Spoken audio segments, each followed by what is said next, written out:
सौरमंडल के किस पिंड से पृथ्वी की आंतरिक संरचना की जानकारी मिलती है? पहला ऑप्शन है ग्रह, दूसरा उपग्रह, तीसरा उल्काएं, चौथा है पुच्छल तारा। तो हमें जो पृथ्वी की आंतरिक संरचना की जो जानकारी मिलती है वो उल्का से मिलती है। नेक्स्ट क्वेश्चन है, पृथ्वी सूर्य से कितनी दूरी पर स्थित है? पृथ्वी सूर्य से कितनी दूरी पर स्थित है?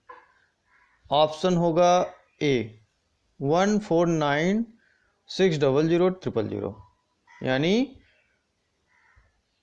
14,96,00,000 किलोमीटर इतनी दूरी पर स्थित है पृथ्वी सूर्य से। पृथ्वी की अपनी कक्षा से सूर्य से निकटतम दूरी को क्या कहा जाता है? यानी जब सूर्य के सबसे निकट पृथ्वी होगी तो उस स्थिति को क्या कहेंगे? उपसौर कहा जाता है। और जब सबसे दूरी पर स्थित होती है तो वो अपसौर होता है।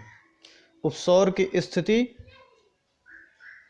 3 जनवरी को होती है और उपसौर की स्थिति 4 जुलाई को होती है।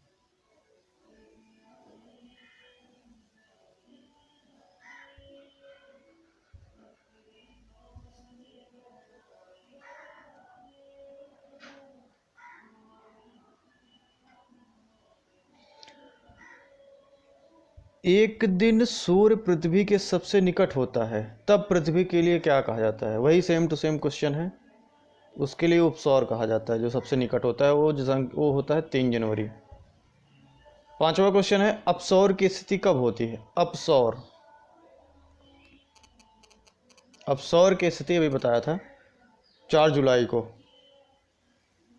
अपसौर की स्थिति 4 जुलाई को होती है, यानी जब सूर्य पृथ्वी से सबसे अधिक दूर होता है या पृथ्वी सूर्य से सबसे अधिक दूर होती है। नेक्स्ट क्वेश्चन है, पृथ्वी का औसत घनत्व कितना है? यही बताना है, पृथ्वी का औसत घनत्व कितना है। 5.5 ग्राम बटे सेंटीमीटर क्यूब, या फिर 2.5 ग्राम बटा सेंटीमीटर क्यूब, या फिर 6 ग्राम बटे सेंटीमीटर क्यूब, या फिर 6.5 ग्राम प्रति घन सेंटीमीटर। इसको सेंटीमीटर या तो क्यूब बोलिए, नहीं तो घन सेंटीमीटर बोलिए। तो ऑप्शन ए है 5.5 ग्राम प्रति घन सेंटीमीटर। सभी ग्रहों में सबसे अधिक घनत्व जो है पृथ्वी का ही होता है। पृथ्वी की उत्पत्ति एक तप्त निहारिका से हुई। यह किस विद्वान की विचारधारा है?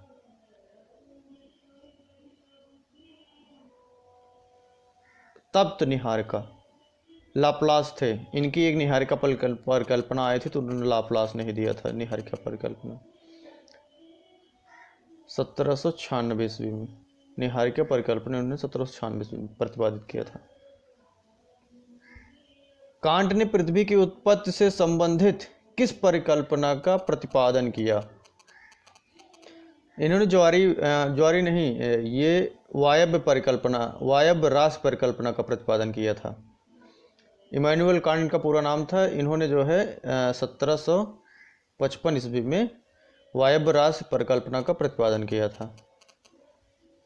सूर्य के प्रकाश को पृथ्वी तक पहुंचाने में कितना समय लगता है? सूर्य के प्रकाश को पृथ्वी तक पहुंचने में कितना समय लगता है? 8 मिनट 20 सेकेंड। ये नासा की रिपोर्ट के आधार पर है, यही सही माना जाता है, 8 मिनट 20 सेकेंड। पृथ्वी की विषुवत रेखीय परिधि कितनी है?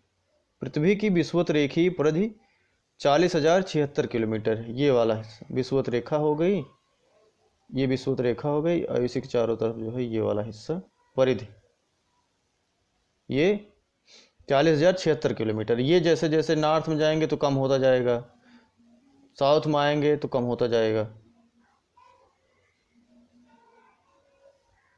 11वां क्वेश्चन है, निम्नलिखित विद्युत चुंबकीय तरंगों में किसकी तरंगदैर्घ्य सबसे अधिक लंबी है? तो सबसे अधिक जिसकी तरंगदैर्घ्य सबसे अधिक होती है वो होती है रेडियो तरंगों की तरंगदैर्घ्य सबसे अधिक होती है, और सबसे कम गामा किरणों की होती है।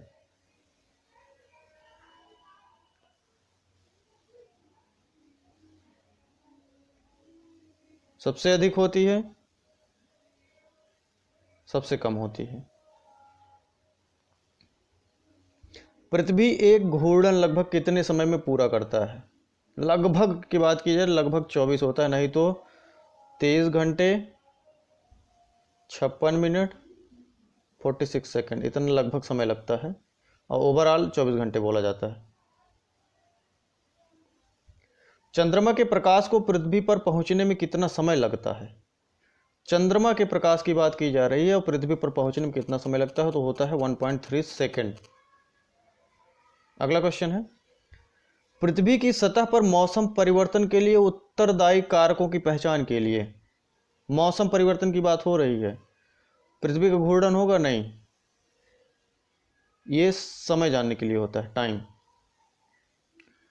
पृथ्वी का परिक्रमण, बिल्कुल, इसी से जो है ऋतु परिवर्तन, मौसम परिवर्तन होता है। पृथ्वी की अपनी धुरी पर झुकाव, हाँ सही है, 23.5 डिग्री अपने अक्ष पर झुकी हुई है ये। सूर्य का घूर्णन, सूर्य घूर्णन करता ही नहीं, तो 2 और 3, ऑप्शन बी सही है। निम्नलिखित में कौन वर्ष का सबसे ज्यादा सूर्यताप मार्च 21 और सितंबर 23 को प्राप्त करे, यानी 21 मार्च और 23 सितंबर को सूर्यताप कौन सी रेखा ऐसी है जो सबसे अधिक प्राप्त करती है? तो भूमध्य रेखा है। सूर्य सीधा चमकता है भूमध्य रेखा पर, ये हमारी भूमध्य रेखा हो गई, ये हमारे सूरज दादा हो गए, तो सीधा इसे पढ़ते हैं, सीधा इसे पढ़ते हैं 90 डिग्री, यहाँ मान लीजिए ऐसे सीधा पढ़ते हैं इसी पे। और ये घटना 21 मार्च और 23 सितंबर को होती है।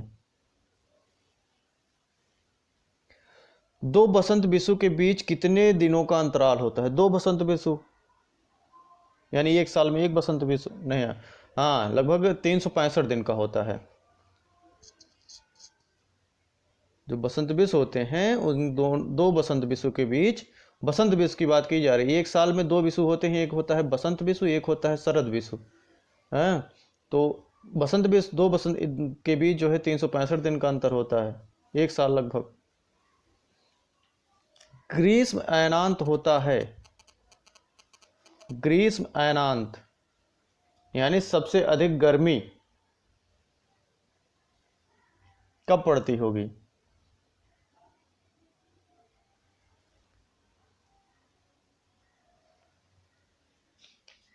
22 दिसंबर को, 21 मार्च को, 21 जून को, 23 सितंबर को।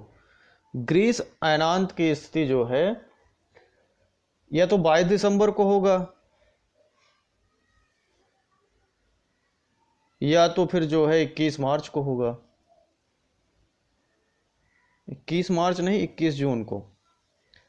2 स्थिति होती है ना। जो ग्रीष्म अयनांत होता है इसका मतलब होता है कि जो सूरज होता है जो कर्क रेखा मकर रेखा पर होता है तो वो सीधा पड़ता है, एक बार लंबवत चमकता है, वो लंबवत चमकता है। तब उस समय दिन और रात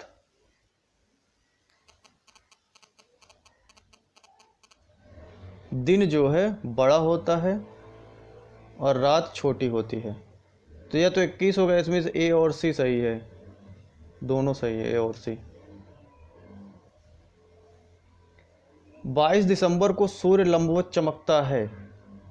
22 दिसंबर को सूर्य कहाँ चमकता है? मकर रेखा पर। तो अगर मकर रेखा पर सूर्य लंबवत चमकेगा तो मकर रेखा कहाँ होती है? दक्षिणी गोलार्ध में होता है। ये विषुवत रेखा हो गई, ये दक्षिणी गोलार्ध हो गया, ये उत्तरी गोलार्ध, ये कर्क रेखा हो गई, ये मकर रेखा हो गई। यहाँ पे 22 दिसंबर को सूर्य लंबवत चमकेगा ऐसे। अगर सूर्य लंबवत चमकेगा तो यहाँ पर दिन जो है बड़ा होगा, दिन बड़ा होगा और रात छोटी होगी। और 22 दिसंबर को अगर इधर देखा जाए तो यहाँ पर दिन मतलब रात सबसे, यहाँ पर दिन छोटा होगा, रात बड़ी होगी। और कर्क रेखा पर अगर सीधा चमकेगा तो 21 जून की घटना होती है, वो 21 जून को होता है। दक्षिणी गोलार्ध का ग्रीष्म अयनांत कब होता है? अभी बताया पिछले वाले 22 दिसंबर को दक्षिणी गोलार्ध में, उत्तरी गोलार्ध में 21 जून को ग्रीष्म अयनांत होता है। क्वेश्चन नंबर 20 है, दक्षिणी गोलार्ध में जलीय भाग कितने प्रतिशत है? केवल दक्षिणी गोलार्ध की बात हो रही है, जिसमें दक्षिणी प्रशांत महासागर हो जाएगा, दक्षिणी अटलांटिक हो जाएगा, हिंद महासागर हो जाएगा, और हिंद महासागर के बाद आर्कटिक महासागर हो जाएगा। ये सारे मिला के सबसे ज़्यादा जो है हिस्सा 81% के लगभग 80% होता है, लेकिन ऑप्शन में 81% है तो हम इसे सही मानेंगे लगभग। Thank you so much. Video देखने के लिए बहुत बहुत धन्यवाद।